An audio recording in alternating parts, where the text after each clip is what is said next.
Shalom, pemirsa yang diberkati Tuhan. Bertemu kembali dalam seri pelajaran Sekolah Sabat. Sebelum kita mulai, mari sama-sama kita berdoa. Bapa kami yang bertatah dalam kerajaan surga, terima kasih untuk kesempatan pada hari ini. Di sini kami akan memulai mempelajari Sekolah Sabat kami di hari ini. Memberkati pemirsa yang mendengarkannya. Terima kasih Bapa, dalam nama Tuhan Yesus. Amin. Pelajaran Sekolah Sabat Kamis 4 September 2025 dengan judul Dipenuhi dengan Roh Allah.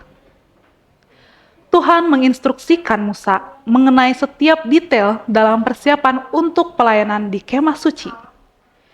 Para imam harus mengenakan pakaian keimaman, tetapi imam besar mengenakan baju efod khusus yang berisi nama-nama anak-anak Israel. Dia juga mengenakan penutup dada yang berisi urim dan tumim dan harus ada di atas jantung. Keluaran 28. Semua imam harus dikuduskan. Keluaran 29. Benda-benda lain yang harus dipersiapkan dengan hati-hati adalah mezbah pedupaan, bejana pembasuhan, minyak urapan, dan kemenyan. Keluaran 30. Bacalah Keluaran 31 ayat 1-18. Berfirmanlah Tuhan kepada Musa, "Lihat, telah kutunjuk Bezalel bin Uri bin Hur dari suku Yehuda, dan telah kupenuhi dia dengan roh Allah, dengan keahlian dan pengertian dan pengetahuan dalam segala macam pekerjaan, untuk membuat berbagai rancangan supaya dikerjakan dari emas, perak, dan tembaga, untuk mengasah batu permata supaya ditata, untuk mengukir kayu, dan untuk bekerja dalam segala macam pekerjaan. Juga aku telah menetapkan di sampingnya Aholiab bin Ahisamak dari suku Dan. Dalam hati setiap orang ahli telah kuberikan keahlian. Haruslah mereka membuat segala apa yang telah kuperintahkan kepadamu.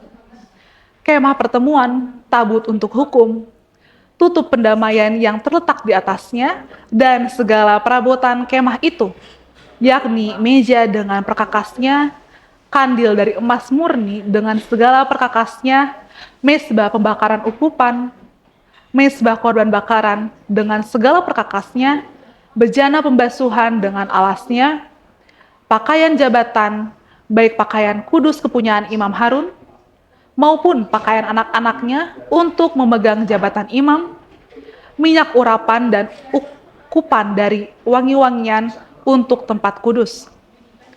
Tempat seperti yang telah kuperintahkan kepadamu, haruslah mereka membuat semuanya.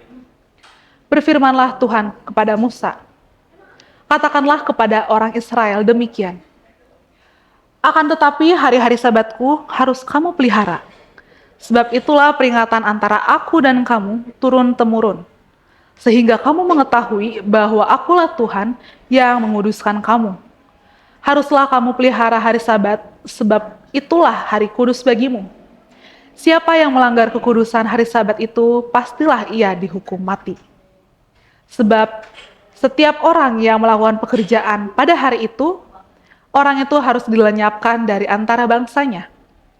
6 hari lamanya boleh dilakukan pekerjaan, tetapi pada hari yang ke-7 haruslah ada sabat, hari perhentian penuh, hari kudus bagi Tuhan. Setiap orang yang melakukan pekerjaan pada hari sabat, pastilah ia dihukum mati. Maka haruslah orang Israel memelihara hari sabat. Dengan merayakan sabat, turun-temurun menjadi perjanjian kekal antara aku dan orang Israel, maka inilah suatu peringatan untuk selama-lamanya, sebab 6 hari lamanya Tuhan menjadikan langit dan bumi. Dan pada hari yang ke-7 ia berhenti bekerja untuk beristirahat. Dan Tuhan memberikan kepada Musa, setelah ia selesai berbicara dengan dia di Gunung Sinai, kedua loh hukum Allah, loh batu yang ditulisi oleh jari Allah.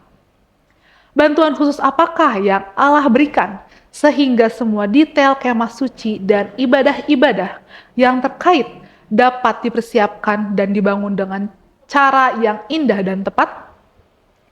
Untuk pertama kalinya dalam kitab suci, orang membaca bahwa Allah akan memenuhi seseorang dengan roh Allah. Apa artinya? Bezalel diberdayakan untuk bekerja secara artistik pada kemah suci. Dia dipenuhi, yaitu diperlengkapi dengan keterampilan, pemahaman, dan pengetahuan baru tentang keahlian yang dibutuhkan. Selain itu, Allah memberikan roh yang sama kepada Aholiab dan banyak pengrajin lainnya untuk membantu pekerjaan ini. Di tengah-tengah semua kreativitas ini, hari Sabat Tuhan dihadirkan sebagai tanda antara Tuhan dan umatnya bahwa Tuhan menguduskan mereka. Ini berarti bahwa ketaatan pada hukum keempat dikaitkan dengan pengudusan. Yehezkiel kemudian menuliskan, hari-hari Sabatku juga kuberikan kepada mereka menjadi peringatan di antara aku dan mereka, supaya mereka mengetahui bahwa akulah Tuhan yang menguduskan mereka. Yehezkiel 20 ayat 12. Sabat adalah peringatan bahwa Tuhan bukan hanya pencipta kita. Kejadian 2 ayat 2 dan 3. Penebus dan Allah. Ulangan 5 ayat 15. Markus 2 ayat 27 dan 28. Tetapi juga yang Maha Kudus. Dia mengubah manusia dengan kehadirannya melalui roh dan firman-Nya. Mereka bertumbuh untuk mencerminkan karakter yang penuh kasih, baik hati, tidak egois, dan pemaaf. Hadiah puncak yang Tuhan berikan kepada Musa adalah Dekalog. Keluaran 31 ayat 18. Tuhan sendiri yang menulis dan memberikan 2 loh batu dengan 10 perintah. Keluaran 31 ayat 18 dan Ulangan 9 ayat 9 sampai 11. Loh-loh ini harus ditempatkan di tempat Maha Kudus dan di dalam tabut perjanjian yang berada di bawah tutup pendamaian. Keluaran 25 ayat 21. Frasa tutup pendamaian berasal dari satu kata dalam bahasa Ibrani yang akar katanya adalah menebus. Lalu, mengapa tutup pendamaian ini ditempatkan tepat di atas hukum Allah? Pengharapan apakah yang dapat kita lihat dari fakta ini? Tuhan memberkati. Mari sama-sama kita kembali dalam doa. Bapa kami yang bertata dalam kerajaan surga, terima kasih untuk kesempatan yang indah ini. Di sini kami telah mempelajari pelajaran sekolah Sabat. Berkati pemirsa yang mendengarkannya, biarlah ini bisa menjadi bagian berkat bagi kami. Terima kasih Bapa, dalam nama Tuhan Yesus. Amin.